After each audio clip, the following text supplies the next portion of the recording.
Belts in Jiu-Jitsu are strange. Some people feel like belts are given out like candy, and others feel like they have imposter syndrome the second they get promoted. So this begs the question, how good should you be at every belt? While every coach out there has different guidelines or a technique level required to reach a new belt rank, this should serve as a general guide to how good you should be depending on what rank you are. And the best one to start this one off with is what most of people are out there: white belts. As soon as you enter Jiu-Jitsu, everything seems like a complete mystery. But the one thing you should be focused on at this rank is survival. But survival isn't as easy as it sounds.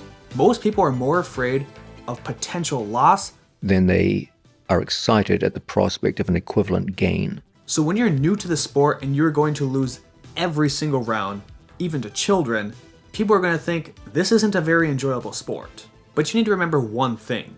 If you want to be good at anything in life, embarrassment is the cost of admission for mastery. There's no issue with having to survive every round even if you're getting beat up. The skills that we want to have one day, such as offense, defense, sweeps, submissions, and victory, aren't achieved unless you have a strong foundation. So in order to reach this rank, you're going to have to go through a few trials.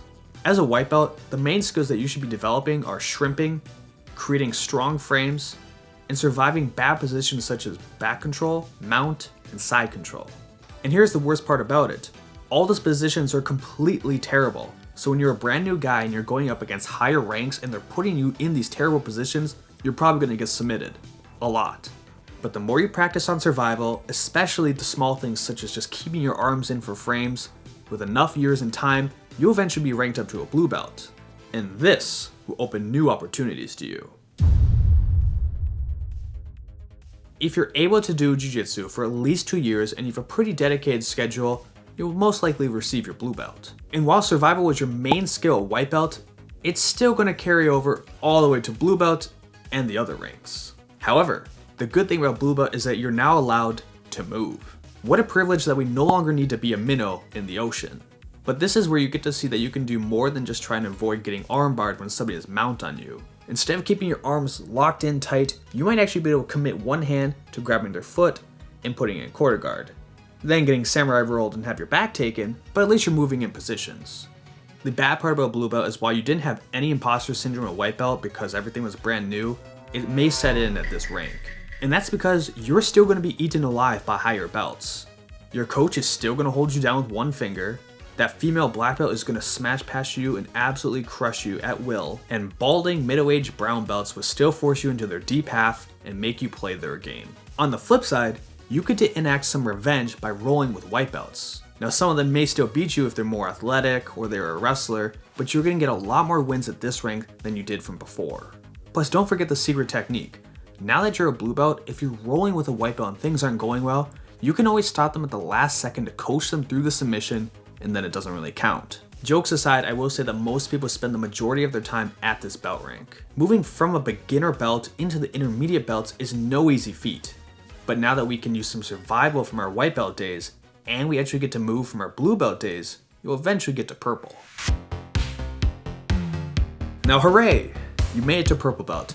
You got past the worst stages of Jiu-Jitsu and you finally get to have more fun. Purple belt, I believe, is where you start your mastery. Pick a move and get good at it, whatever it is. Maybe it's butterfly sweep, maybe it's a sumigaeshi, maybe you really like arm bars and you want to be a master at them. This is the time to start down that path and put all your extra skill points into this mastery. Everyone loves to ask me when I started doing guillotines, and the answer isn't white or blue belt. I spent this entire belt rank only doing guillotines to people and making it my own way that would work for me. You can too with whatever move you choose, even if it's a buggy choke. But here's the fun part. Now that you're a purple belt, you have so many people you can try your new move on. Unless you're competing at a high level, the competition scene dries up quickly at purple belt. The majority of people that have started the sport have already quit, so you need to test these new skills on lower ranks. And it'll probably start off pretty awful. I remember doing my shallow grip guillotines to lower white belts, and I couldn't pull it off on them. However, with my survival skills that I've already attained and my ability to move, I was able to get out of the bad positions that I put myself in from going for a bad guillotine, and then I could restart the technique. But on the other end of the spectrum, if you're feeling too confident about your skills because maybe you're getting them on a lot more white belts than some blue belts, you still have those brown and black belts out there that will crush you for even trying it. Personally, I feel like purple belt is when jiu-jitsu became a lot more fun for me. You spend so many years being bad at the sport and that things aren't making sense, but at purple belt the information was flowing freely. I didn't need nearly as much hand-holding at purple belt. I was able to pick up techniques from YouTube, apply them rolling, and everything worked out pretty well. Imagine you've been running a very long marathon and you can finally see the finish line at the end of it. Unfortunately, your time in the sport has caught up with you. Injuries start to pile on, fatigue starts to get to you, and your wife still thinks it shouldn't have taken you this long because her 10-year-old nephew has a black belt in karate. The brown belt has two main goals. The first one being to keep everything together, your health, your mentality, and to reach the finish line. And the other goal is apply everything that you learned and combine them together. You spent years surviving, moving, applying your favorite techniques, and really just trying not to get beat up by your coach, and now it's time to apply all that together. And this may or may not be easy for you, because you're going to have lower belts frothing at the mouth to submit you. And at the same time, you might have other brown belts at the same rank as you that want to reach their black belt first, so every time you compete against them, it's going to feel like the Mundials. Depending on what gym you're at, this may even be more grueling than the white belt rank was. If you're from a smaller gym, you may not have as many people around your rank, and you get to bully on other people a little bit. But if you're from Atos, every match is going to be a death match. The time it took you to reach this rank was already a huge investment. Keep going and you'll have your black belt in no time, but make sure to take care of yourself in the process. You've finally done it. You beat the game. It should feel pretty good, right? No. This is where I'm currently at, and I finally feel like I'm understanding jiu-jitsu. And that's such a shame, because if I could take this brain now that I have and put it in my white belt body, I could have gotten so much better, so much faster. But unfortunately, that's not how life works. And that's why I think that black belt is the actual learning belt and refinement. Whether I'm rolling with lower belts or other people around my rank, this is where I feel like I can finally pick one technique, spend about 6 months on it, and I'll be pretty good at it by the end of it. Whether it be the guillotine, my ankle guillotine, working on mount, or next going into arm bars, this is where I finally get to refine all those techniques I couldn't do well from before.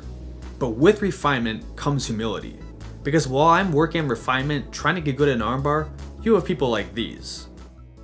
Another thing about refinement is that you will get tapped by lower belts. Getting tapped by a purple belt as a black belt is definitely not unheard of, but you know they're going to let you know that until the end of time. In the end, each belt has its own trials and tribulations. You may be stuck on the survival part, but hopefully you won't feel the imposter syndrome as you climb the ranks. But if you still feel like an imposter and you want to look stylish while you're doing it, then make sure to check out xmartial.com. It's currently the Christmas season, so you can get some great gear from them to enjoy the holiday spirit. Just look at me. If I get to feel like an imposter at black belt, but I get to wear this, then so can you.